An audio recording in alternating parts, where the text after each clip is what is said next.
Hey everybody, what's up? This is Joe185 here.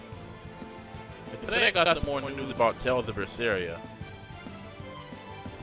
Well, I just recently checked online, and actually, I see that they actually have the review score in for the game from Famitsu.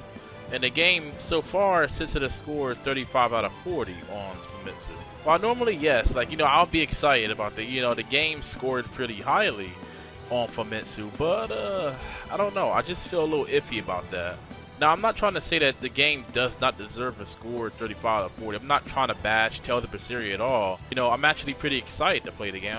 I'm a pretty big Tales fan. But given Famitsu's previous track record, it's just kind of hard to believe that some of the things they score and the scale, you really just have to check the validity of reviews. And that's really what I want to talk about today.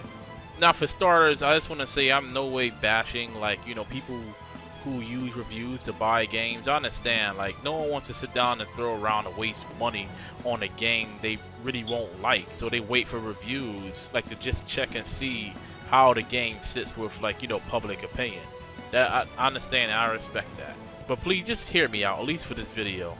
Now, I want to say again, on Famitsu, Tales of Berseria actually scored a 35 out of 40, which is pretty amazing. In the game, the reviews pretty much praised it for its gameplay, story, and character, character development and such. But they gave negatives for its originality and lack of utilizing the PS4 graphical specs. This is the same as I think I said before. Tales games are still pretty much running on past gen hardware.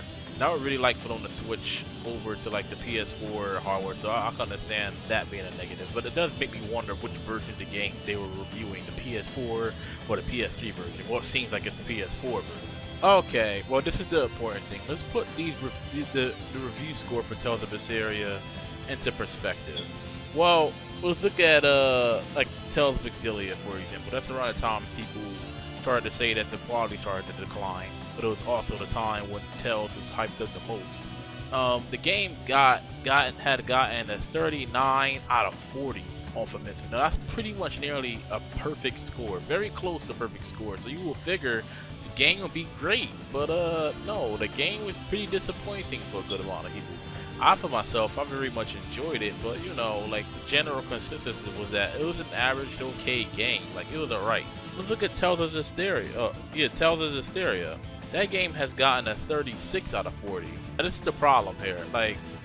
Both of those games scored high. It was Berseria and Exilia. They both scored high. Berseria actually scored lower than those two, even though the game so far seems to make up for what they lack. Now we have a problem here. I don't want to, it's really hard to understand this or put logic into it. So let's go a little bit deeper, into reviews and how Famitsu reviewed Tales games.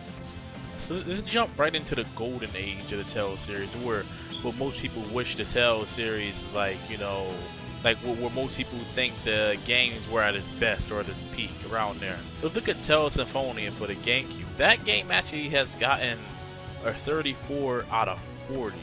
Yeah, I know. The legendary Tales of Symphonia scored less than Exilia, Berseria, and Berseria combined. It scored lower than all three of those games. That's pretty hard to believe. There's no way game like Vesperia could score like that, right? No, actually, Tales of Vesperia, scored the same exact score as Berseria. Well, does this mean that Vesperia is just about as good as Berseria, but at the same time, Tales of Vesperia is actually better than the two? Nah, I'm sorry, I think not. I really do disagree with that notion. This is my problem when it comes to reviews. I'm sure you might say, well, hey, they do things differently in Japan. Well, and I do agree with that. Overall, there really isn't much reviewers in Japan like that. I'm not really too sure why. But when there is press for a game, it's usually always generally positive press. Famitsu just gives high scores to many games. They do it quite differently in America. In America, there's review sites all over the place. And that's what I want to jump into next. So look at for example, Symphonia and Vesperia. Look at what they scored in America. Well, according to Metacritic, Tales Symphonia, the GameCube edition, got an 86%. out of 100. So that's actually really good. You know, it sits at a pretty high score when it comes to like countless reviews, or probably like about 70 to 80 reviews. Out of all those, the max score for the game is 86%. While Tales of Berseria sits at a 79%, right? That's pretty good as well. And well, Tales of Berseria over here, it sits at a 72%. So that really put things in perspective. I think that's more of an accurate analysis of where Zestiria stand in comparison to Symphonia and Vesperia. That seems more fair to me. Berseria, and Zestiria, all three of those games actually have pretty good reviews. The thing about Metacritic though is that it's a site that aggregates, it takes reviews from all sources and averages it out and gives it like its total score.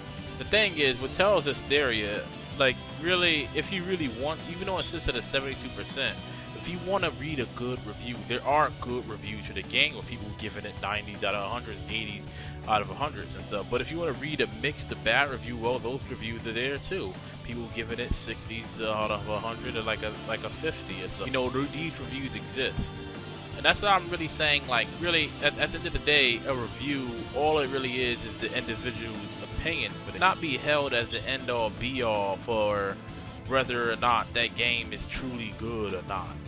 Again, I would understand why some people will wait for these reviews if they don't want to spend money too much like that.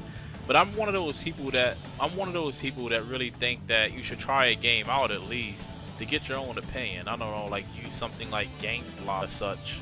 This really shows you though the validity of some of these reviews. It really is about opinion, because if you want to find whatever type of review you want to for a game, usually it's out there. You can go find it. You can find a good review for Zestiria and a bad review for Zestiria. Yes, like good reviews and bad, like sometimes the bad might outweigh the good and good might outweigh the bad. Yes, that does exist. Like for Symphonia example, the good outweigh the bad. At the end of the day, all I'm really trying to say is just remember that a lot of reviews are just that person's opinion. Personally, as long as the game doesn't continuously get 4s out of 10s and 3s out of 10s, like I would stay away. I would stay away from games that's like really terrible. If a game like Berseria, so which kind of sit at an average score to 75 or like whatever, somewhere around there, well, technically it's not a bad game. It's not a great game. It's okay, and you know, that's just fine. Not every game needs to be like an excellent, great game. Well, that's all I really wanted to talk about today. That's all I really wanted to talk about today. And please, if you enjoyed this video, leave a like and subscribe. And don't forget to comment down below. Let me know your opinion. How do you feel about reviews? Thank you all for watching and have a nice day.